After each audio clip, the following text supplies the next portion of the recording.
Anong birth month mo? January. Sila yung malambing, masarap magmahal, pero madaling magsawa. Habang nasayo pa, sulitin mo na. February. Sila yung super moody, madaling ma-inlove, madali ring makamove on. Sweet, ma-effort, lalo na pag mahal niya talaga.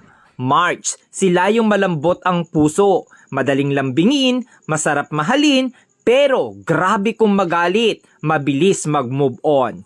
April, sila yung grabe magmahal, todo bigay, todo effort, tahimik pero mainitin ang ulo. Mahilig tumingin sa iba pero ikaw lang mahal niya. May, madaling mainis pero mabilis pasayahin. Maliit na effort mo, natutuwa na. Palaging may love life pero palaging niloloko. June, mahilig talaga mga liwa, pero kapag nakita na niya yung taong mahal niya, loyal kung loyal yan. Masayahin pero doble ang sakit ang kayang ibalik sa'yo once nasaktan mo. July, sila yung mga taong hindi mabilis magtiwala.